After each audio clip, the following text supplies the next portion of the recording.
I'm Kelly Morrison, Congresswoman for Minnesota's 3rd District, and the first and only pro-choice OBGYN to ever serve in Congress. I joined my colleagues this morning in calling for RFK Jr.'s immediate resignation. I stand here again with the members of the Democratic Doctors Caucus 6 months after we voiced our warning about and opposition to his nomination to lead HHS. Our worst fears are now being realized.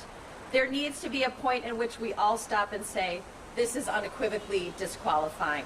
We cannot be complicit in letting political ideologues take over our scientific and public health institutions.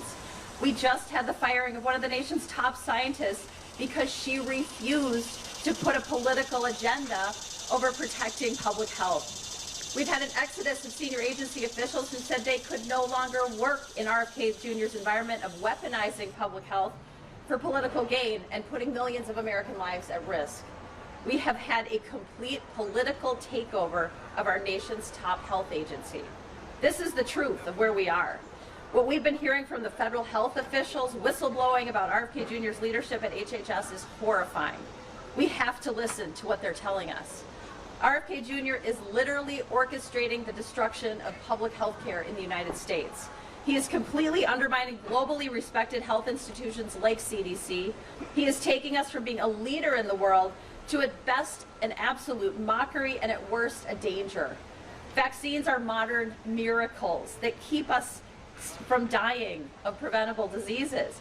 After decades upon decades of dedicated work to create these life-saving miracles, he is dragging us backwards. I'm disturbed by this administration's indifference to the damage he is causing. And I am beyond disappointed in congressional Republicans who confirmed him and continue to enable his destruction of public health in the United States. If nothing changes, I worry the CDC won't survive this, and irreparable harm will have been done to public health in our country.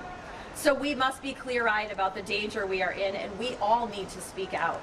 This is not a partisan issue. This is about the health of the American people. I call on all members of Congress to be patriots and stand up for the health and safety and well-being of the American people. Thank you very much, and I turn it over to my colleague from New Jersey, Dr. Herb Conway. Woo!